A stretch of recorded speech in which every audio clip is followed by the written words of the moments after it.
Rock, Johnny Rock.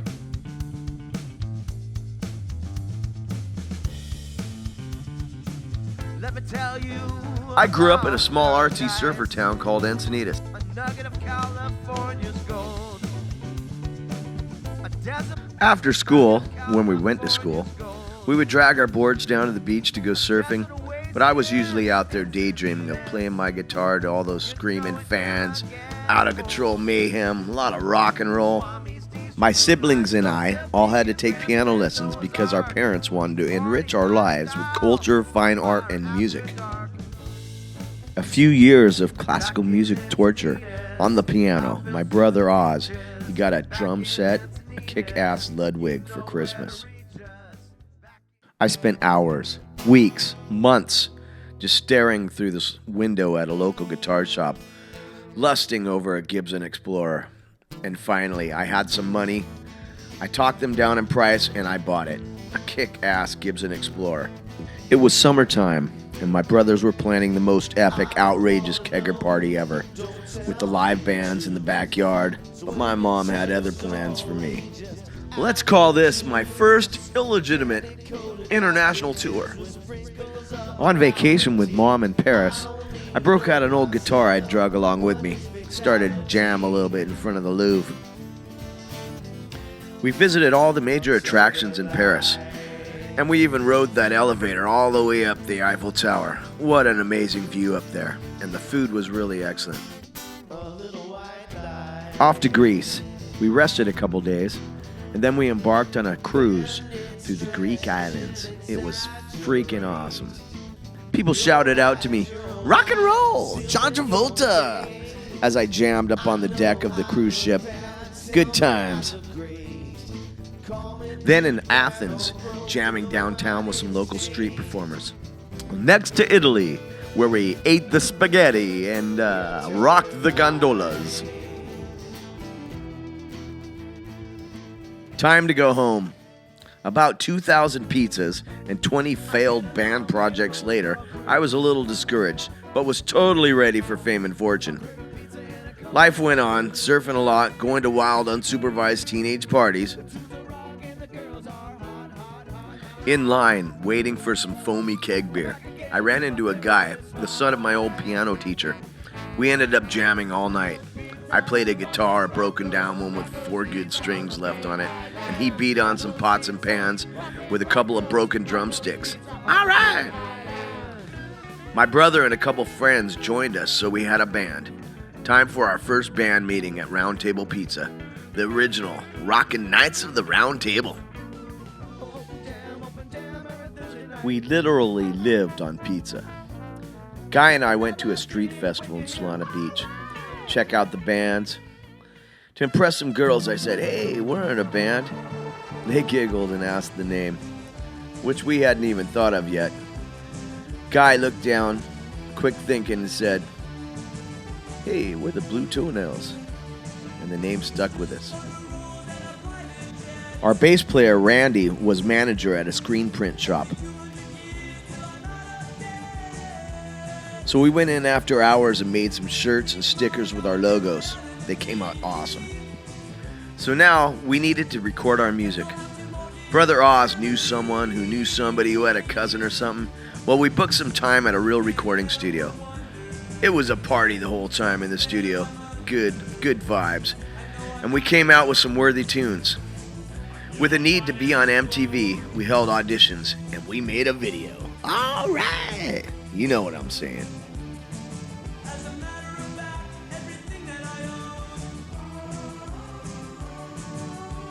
The group was really kicking ass, so I booked us a gig at the Whiskey A Go-Go up in Hollywood. But the boys in the band couldn't make the show. It was canceled and my heart was broken. I made up my mind right there. I'm moving to Hollywood. I'm gonna follow my calling. All right! Dirk, my pal from school, and a great bassist, moved up there with me. When I was in getting the keys to our new apartment, my vehicle with all our possessions was towed. Welcome to Hollywood. Well, things in Hollyweird got a little crazy, so I went back home to regroup. Back in Encinitas, flower fields to the beaches. Back in Encinitas, you know where to reach us. Back in Encinitas. And here we are at the gig, showing up. Swami's Christmas party. What's up, Mark? Back in Encinitas, going through local musicians like a case of cheap beer, I found a few good ones, or should I say bad ones. We called ourselves the Sinners. We didn't worship the devil. We just played hard, drove fast, drank a lot, and loved crazy women. No time to waste, we bought some new gear and moved back to Hollywood.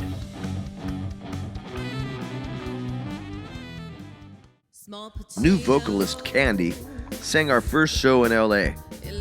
She went from sweet to about bat crazy in one night, and we never saw her again.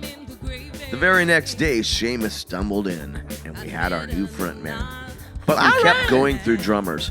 Nigel quit, got a sex change, and joined an all-girl group. Levi disappeared after a show, never to be seen again.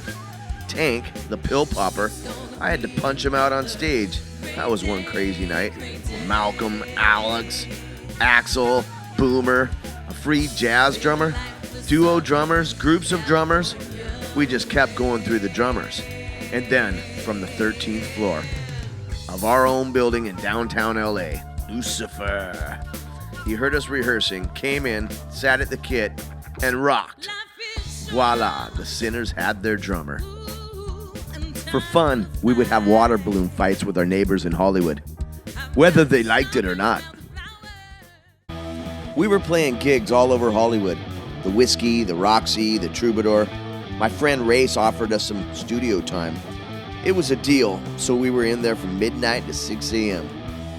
But we were stoked. We were honored to be working with Aaron Connor, producer from Bone Thugs and Harmony. In this huge studio, everything was awesome. Sounding great. Race played the bass. Our other bass player ended up going to get married, you know, one of those groupie things.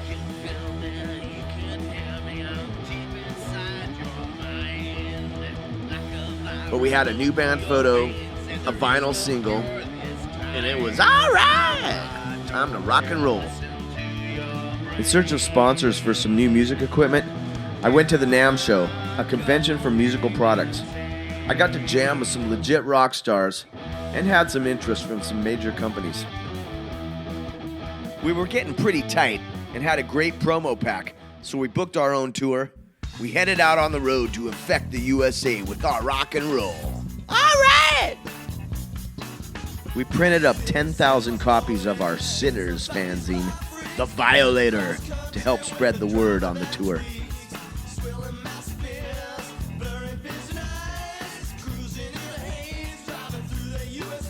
First gig, first song, first note.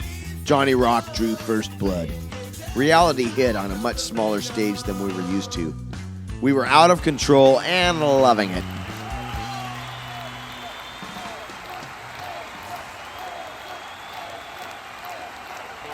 Seamus got 37 stitches in his left eyebrow due to a collision on stage with my guitar.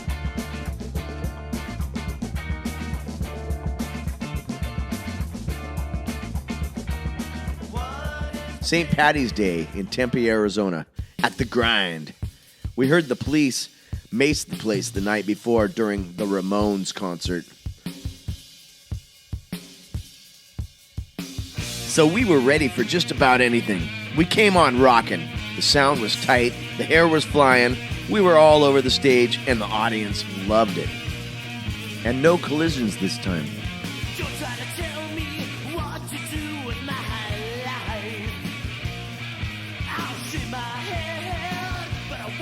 Always nice to have fans appreciate our music. We left early the next morning and caught a view of the Grand Canyon.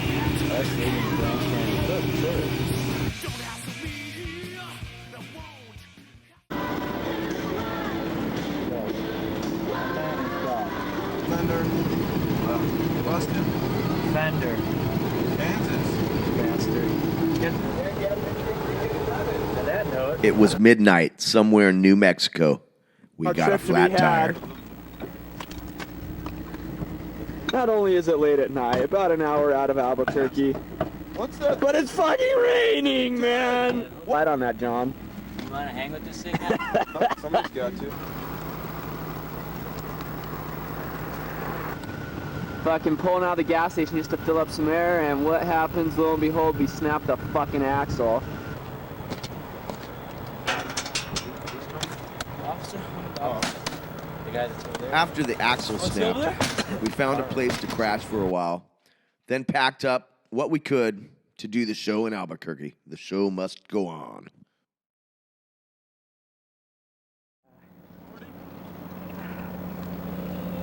Looks like I'm gonna play the town after all. Think we'll pull it? Okay, what? I said Acoma Rocks. Okay, I see. We're going to do our non-U.S. tour of just Indian reservations. That way we don't have to pay sales tax on any of our stuff. Oops, I didn't say that. Our local supporters. That guitar can stay. And in this corner we have Victor doing his thing. That's Mount Fuji. Yeah, the Matterhorn. Downtown Albuquerque. We played at Beyond Ordinary, a really cool 2-story nightclub. The place was awesome, and we were ready to rock.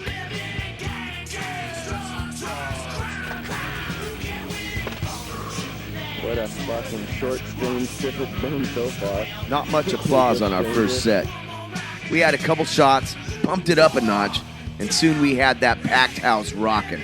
Capacity 1,000. We had a great show. Here we have Victor, our savior. All right. Our superhero, Victor, fixed our axle, and we were back on track. Off to Texas.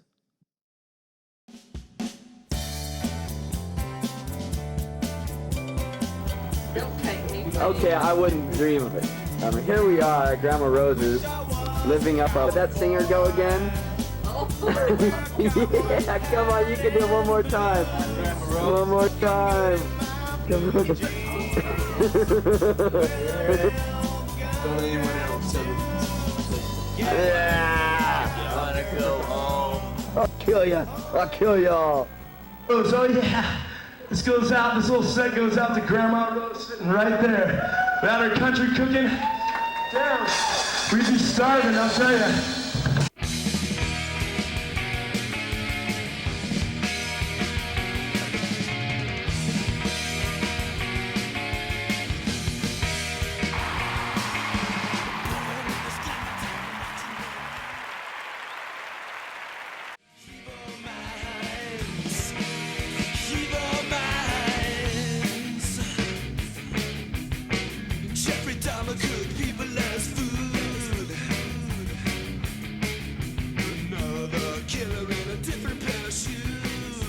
The next day, we did our first commercial radio interview at Z93 in Amarillo. Big time! Practice after the gig! Oh yeah. What enlightening words you have for us, Brian? Send us on the road. Stay cool, man. Remember Cat's his Amarillo, cat. Texas, and burn Hooters. Got it. Don't let your eyes get too broke. We landed in Oklahoma about 4 p.m. No gig for the night, so we hung with the locals. The colors, man. I ate all these roaches, man. They must have like been psyched out with some acid or something, man. Cockroaches. This is her place. These are her guitars. That's her. My guitars. It's high. Pretty and high and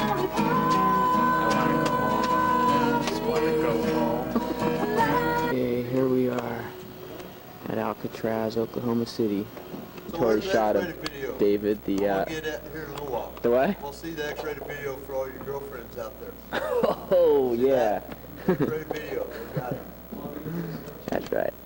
That's David, our I bet illustrious you soundman. this will get edited out before too much longer.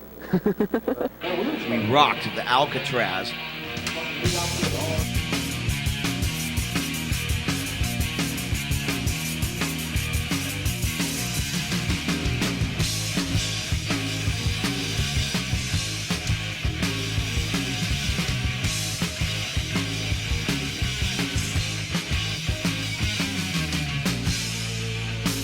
Love is a four-letter word.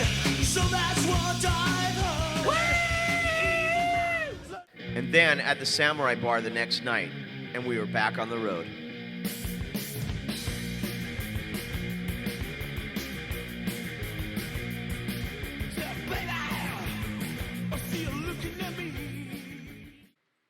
So it was back to the Lone Star State. Next gig, the Pig and Whistle in Fort Worth.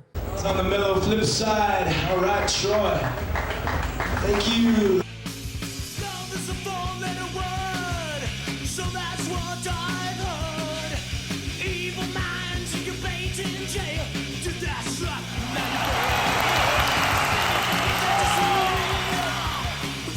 What do we do?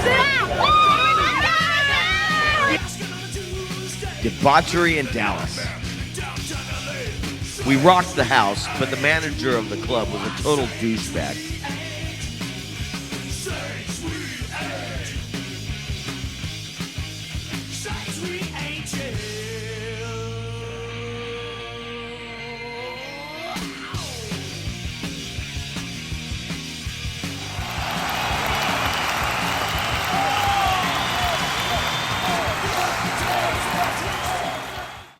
Everybody in the band was totally wasted, so we stopped at the Waffle House to sober up.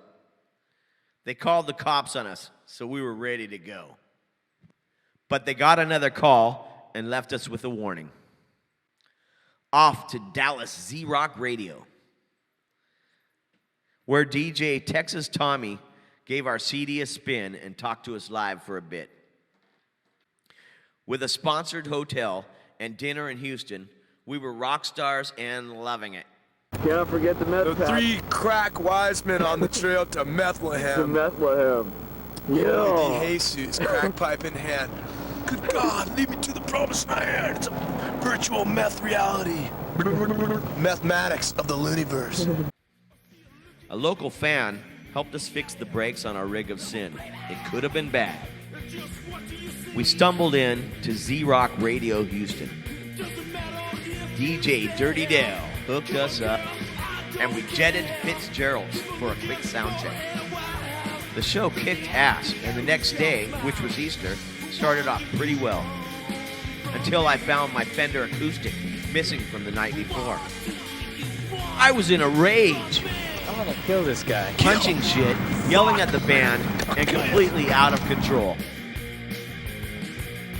I drove across the longest bridge over water ever to New Orleans, and nobody said a word. I had cooled down by the time we got to Checkpoint Charlie's, a charming pub on the edge of the French Quarter.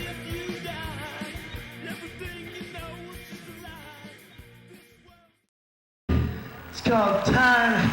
It's about everyone having a damn good time. Every goddamn minute of the day, 24/7.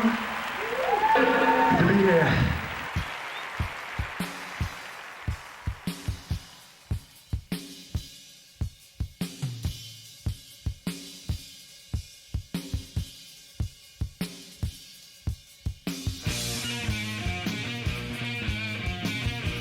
We were awarded 2 citations the next morning for our bad choice in parking.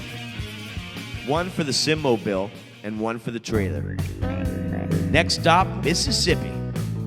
Our route had improved a bit with big trees, rivers, and old architecture. Our next venue, the Dock, was a floating bar on a dock, and it was packed like a can of sardines.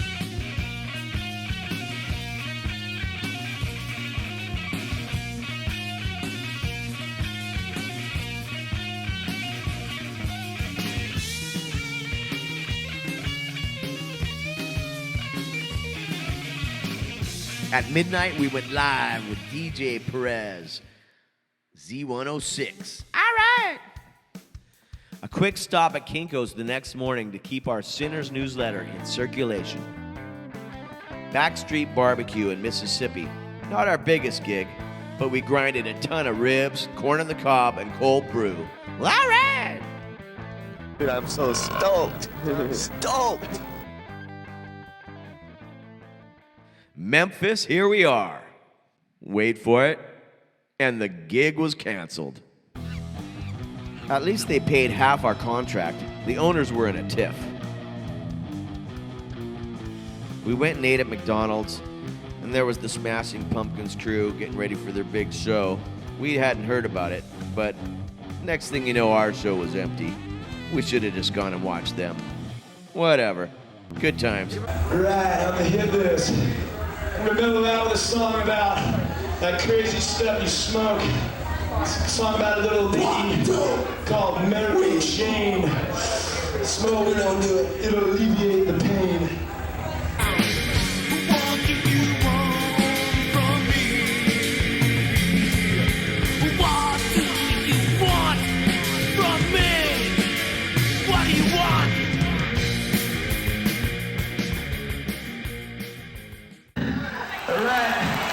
Next song is called Evil Minds. Goes out to everybody that kind of has a dirty way of thinking.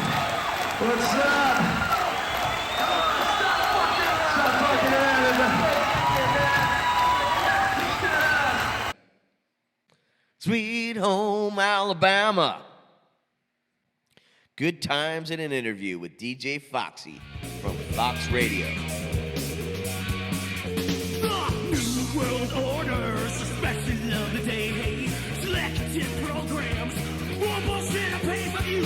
Give me a kind of more gentle. We rocked the Nick 2 nights in a row. Next day was the Hemp Festival at Brother Bryant Park.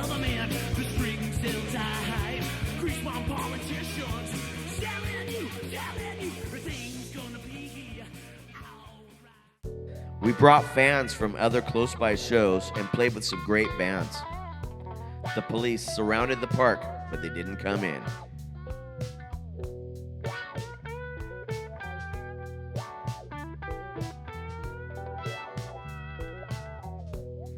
Race went off with a girl and almost got left behind. Good morning, Florida. Arrived in Clearwater at a super cool venue, Boomerangs. A guy came in with fresh-picked habanero peppers. Seamus and Race both regretted that test of mush.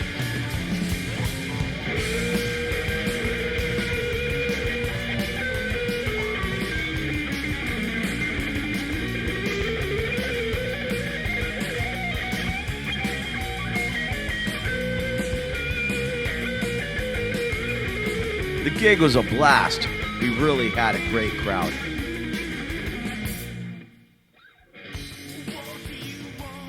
I was in the motorhome, getting to know some new fans better, and it was really late.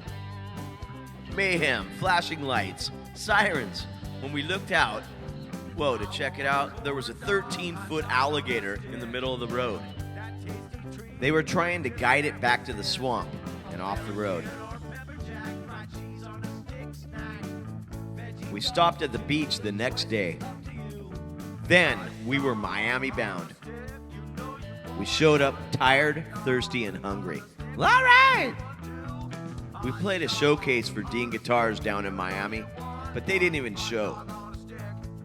So we spent the night in the Dean Factory's parking lot, and we surprised them in the morning. They were really cool, and they let the band use their phones to call back home while I was playing guitar for the top dudes there. It didn't take long, and I was signed to a 6-year endorsement deal. They let me pick my first guitar right then and there, off the showroom wall. Oh yeah. Leaving Miami, the turnpike was $16.50. We were broke. Race left his ID and we rolled. So, North Carolina, did a little promo in a local record store, and I called an old guitarist friend of mine that lived nearby. My buddy Jimmy joined us at Jeremiah's in North Carolina for a fun show. Then he hired us to play his wedding. Little did we know he was getting married in a couple weeks. So we stayed and partied in North Carolina, and we had a hoedown wedding style. All right! It was nice to get a little hotel time in. Leave your pad without being full. So this set goes out to you for feeding us.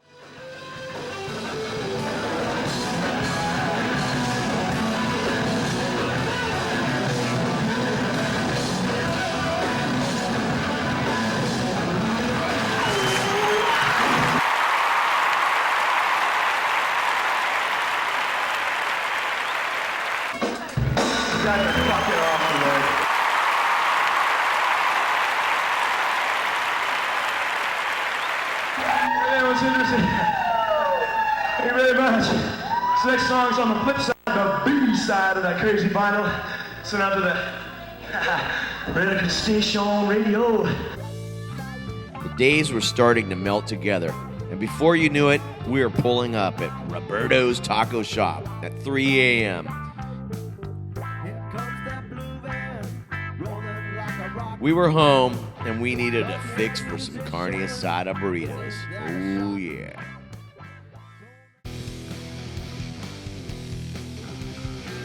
Three months later, and we were back on the road with a new drummer, Billy Boom. More good times, a lot of beer drinking, and loving the fans. This time, we made it short and sweet. We went out for 1 month and hit the best gigs available. We did these tours over and over and over and over. All right!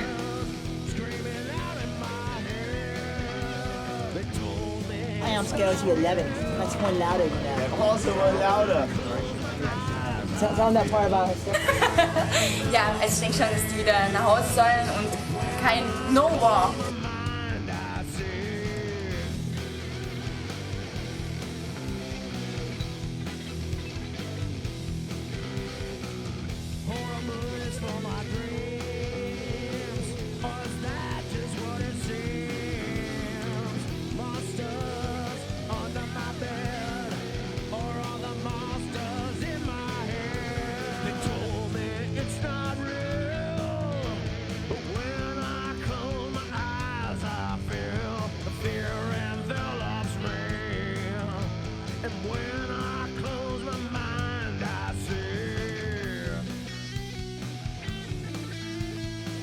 We were having way too much fun, and our shows got bigger and bigger.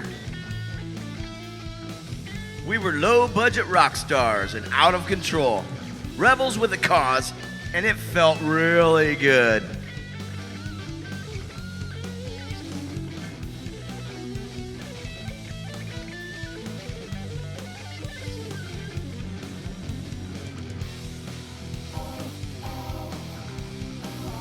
It was that time of year again.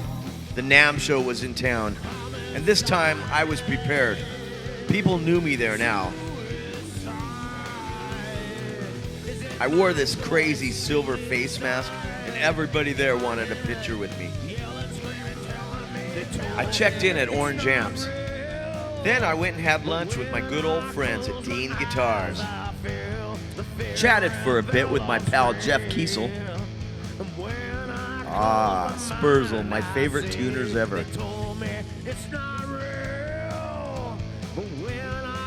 It was great to catch up with Johnny Coffin and Brett Octane. I made some great new contacts and jammed with some legit legends of rock.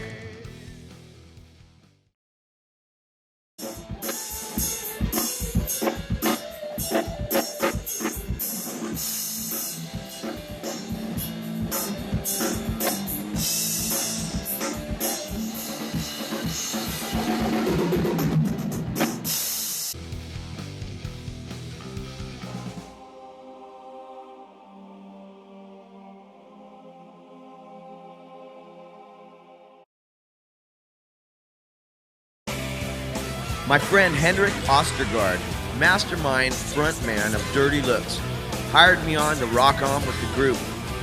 We made a video that was playing on Headbangers Ball, MTV, courtesy of Sony Rock World Records. Downtown LA. Somehow we managed to take over the bottom floor of the Morrison Hotel. It was a rock house with jam rooms for rent. Seamus and I had a side project with Salazar from Black Flag, the bass player, and his brother, Chris, on drums. Sometimes Ron Bushy, drummer for Iron Butterfly, would sit in. The upcoming tour to Japan with Dirty Looks was canceled, so I decided to go over and do a couple solo shows and meet with some contacts for publishing and promotions over there. Carvin hooked me up with a custom new guitar to show off over there. It was freaking awesome. For one gig, I played for thousands of people in front of a 3-story warehouse record store at a mall in Tokyo. The cameras were flashing everywhere. The food all over Japan was excellent. Oishi, as they say in Japanese. I met and had tea with several record and publishing companies, and everyone seemed to like me. Once again in the hometown, piecing together a new group of musicians. I was having fun playing around town and hanging out with old friends.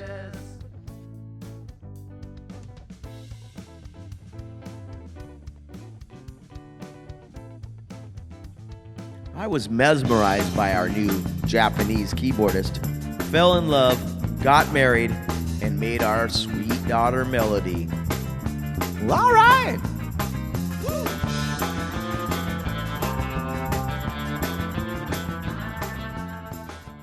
Back to the studio to grind out some new hits, ideas, then testing them out, playing some local gigs as we fine-tune them.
Choice is up to you.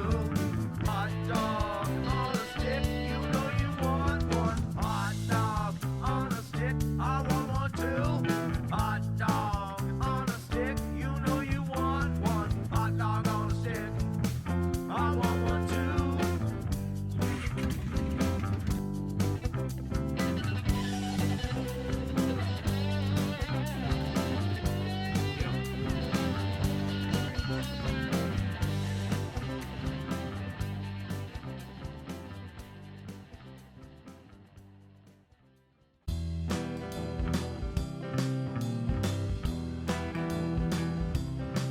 I like the